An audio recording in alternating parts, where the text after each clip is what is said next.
Moelleux au raisin, bonjour les amis, comment allez-vous? Nous vous présentons donc aujourd'hui un dessert. Dessert d'automne bien évidemment, nous travaillons avec les produits de saison. Alors pour ce moelleux, je vous conseille, même si ça coûte un tout petit peu plus cher, de prendre des raisins de petit calibre et surtout des raisins sans pépins. C'est beaucoup plus agréable dans un gâteau. Voilà, après vous faites exactement comme vous voulez.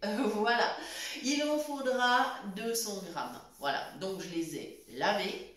Ils sont dans une passoire en train de finir d'égoutter gentiment parce qu'on n'a pas envie de rajouter de l'eau dans la pâte. Donc c'est ce que j'ai préparé en tout premier.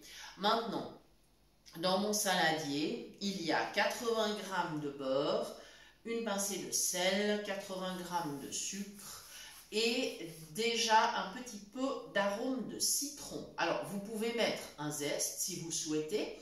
Bon, moi je travaille toujours avec des arômes naturels, donc j'ai choisi de mettre 2 gouttes d'arôme de citron pour parfumer cette pâte. Ça pourrait évidemment être autre chose, hein. Ça pourrait être de la vanille, ça pourrait être un extrait de rhum. Vous avez du parfum rhum hein, qui ne contient pas l'alcool, donc vous pouvez mettre aussi 2 gouttes, 2-3 gouttes, voilà. Voilà, ça peut être plein de choses. Ça peut être de la cannelle aussi. Sur l'automne, comme ça, on aime bien aussi utiliser la cannelle. Donc voilà, vous avez du choix.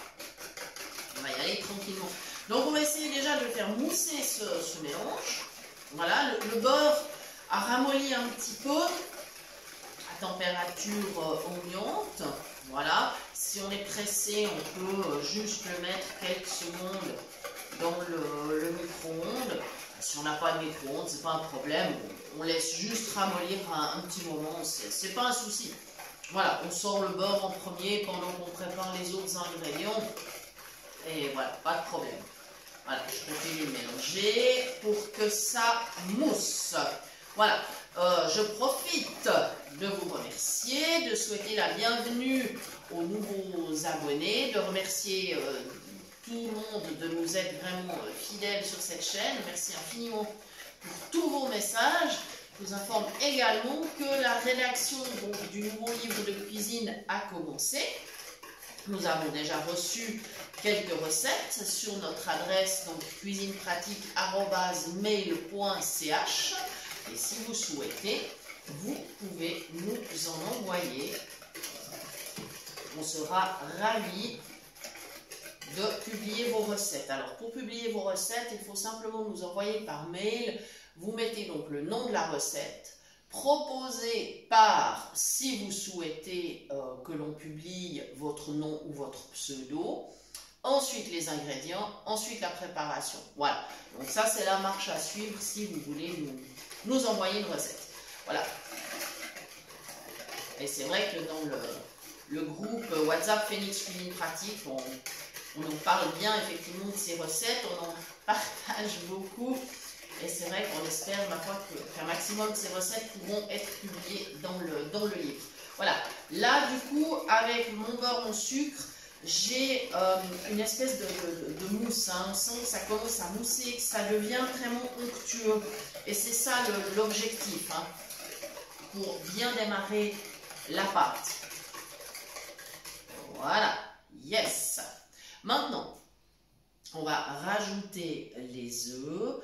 Donc, un à un, donc tranquillement. Alors, moi, ce que j'ai fait, vu que je suis sur la table, j'ai tout préparé à l'avance. J'ai préparé mes œufs dans une assiette. Je ne les ai pas encore cassés. Donc, ça va venir. Je vais leur donner un petit coup sur le bord de l'assiette. Allez, hop. Voilà, je ne le fais pas sur le saladier parce que mon saladier en fait est en plastique, ça ne va pas très bien pour casser les œufs. Par contre, ce saladier, il a un avantage, c'est qu'il a des angles, mais des angles arrondis. Et alors après, pour verser dans le plat, c'est très pratique. Voilà la raison pour laquelle j'utilise volontiers ce saladier pour toutes les préparations que je vais devoir ensuite transvaser. Je trouve que c'est pratique. Voilà. Après, ce qu'on veut. Hein. Voilà. Allez, un à la fois. Le petit deuxième, là. Hop. Comme ça, je remets mes coquilles dans l'assiette.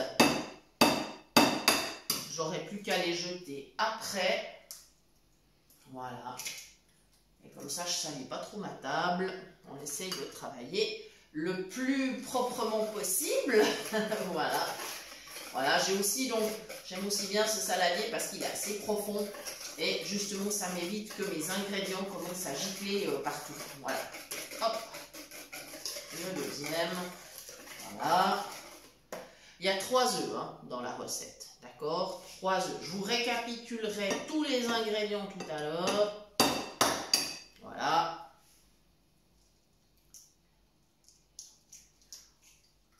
Voilà. Le petit dernier.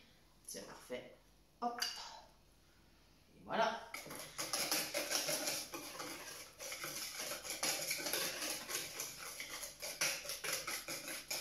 Alors évidemment, là c'est un moelleux au raisin. Si vous souhaitez utiliser un autre fruit de l'automne, n'hésitez pas.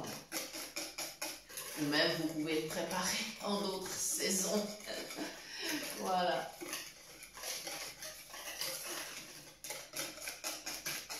Et voilà. Donc maintenant, j'ai préparé 80 g de farine.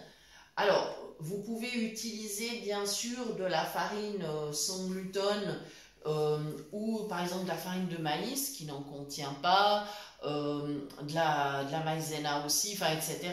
Ou de la, vous pouvez faire moitié-moitié avec de la fécule de pomme de terre par exemple, qui ne contient pas de gluten non plus.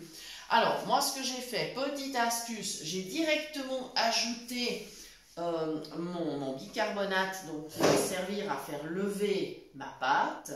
Alors, si vous suivez la chaîne depuis un moment, vous savez que j'utilise le bicarbonate alimentaire plutôt que la poudre à lever. Il y a 2 raisons à ça. La poudre à lever, elle contient facilement du gluten et si on a quelqu'un autour de la table qui ne le supporte pas, bah, ça va poser un problème. Et ensuite, le bicarbonate, il est nettement meilleur marché. Donc voilà, j'ai mis donc une bonne pincée et ça va le faire, ça va le faire. Donc voilà, directement avec donc le mélange de farine. Là, je me rends compte avec le fouet que ma crème, c'est déjà vraiment une vraie crème. Hein. C'est vraiment bien. La consistance est super. Donc maintenant, je vais ajouter tranquillement, je vais basculer mon assiette, voilà, donc avec mes 80 g de farine plus la petite pincée de bicarbonate, enfin une bonne pincée quand même, hein. Voilà, donc en fait, maintenant je vais terminer de mélanger, en fait je vais empiler mes assiettes, hein, ça va être beaucoup plus simple, hein. Voilà, on va gagner de la place. Comme ça, je pourrais aller chercher le moule. On va en parler tout de suite du moule d'ailleurs. Voilà, donc je termine, je mélange. Voilà. Alors, je vous rappelle les proportions, mais qui sont super faciles à mémoriser. Donc, 200 g de raisin. Voilà. Ensuite, 80 g de beurre, 80 g de sucre, la petite pincée de sel, 3 œufs, plus 80 g de farine. Alors, farine ou farine de maïs ou farine sans gluten ou moitié-moitié avec de la fécule de pomme de terre plus 2-3 gouttes d'arôme de citron ou autre, si vous préférez. Voilà, ça c'est vraiment vous qui voyez. Hein.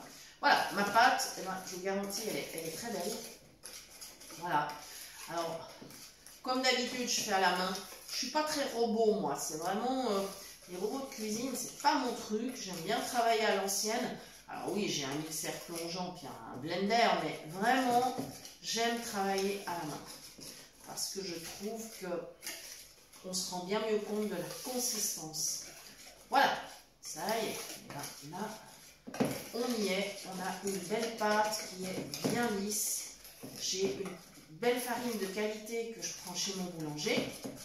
Voilà, le boulanger il fait des super pains, des super pâtisseries. Voilà, je profite pour leur faire un petit coucou, je sais qu'ils nous suivent. Voilà, donc, ça y est. Non, qu'ils se rassurent, je ne vais pas leur faire de la concurrence. Hein. Voilà, ils font eux des super gâteaux, vraiment. Plein de petites choses super sympas. Voilà. Hop, hop, hop, hop, hop, hop. Voilà. Maintenant, évidemment me séparer du fouet parce que j'en aurai plus besoin. Je tapote un peu pour laisser la pâte couler. Voilà, je pense qu'on y est. Maintenant, pour pas tout salir, mon fouet, je vais le poser dans l'assiette où il y a les coquilles d'œufs. Voilà, ce qui permet de travailler de manière propre. Voilà. Maintenant, mes raisins, ils sont toujours dans la passoire et je vais aller les récupérer pour autant que je trouve la passoire. Voilà, elle est là. Super. Donc, ouais, c'est bon. Ils ont bien égoutté. Donc, je les ajoute dans ma pâte, tout simplement. Je vais mélanger avec la maryse et après, on pourra transvaser.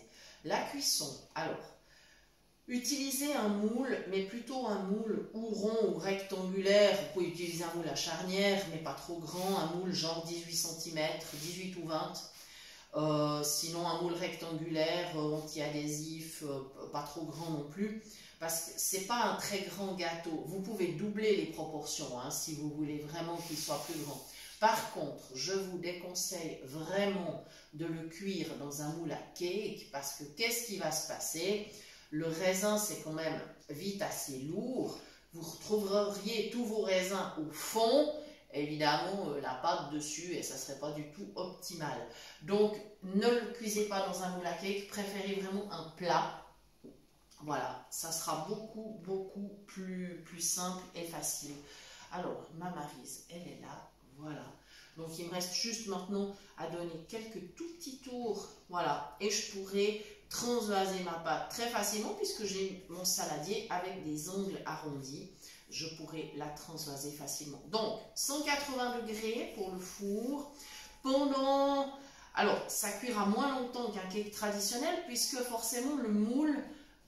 est plus large et moins haut, forcément. Donc, à partir de 40 minutes de cuisson, 40, ouais, il va falloir aller vérifier la cuisson, si vraiment le gâteau est cuit ou pas.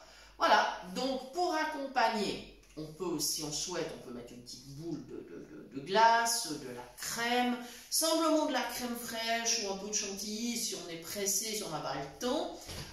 Voilà, ça peut être vraiment super sympa. Et ça sera un gâteau, effectivement, comme son nom l'indique, très moelleux.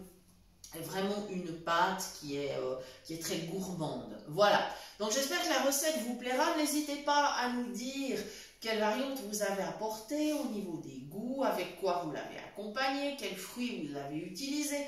On sera toujours ravis de connaître vos recettes. Et en tout cas, on vous dit merci de nous avoir suivis et à très bientôt pour de nouvelles idées cuisine.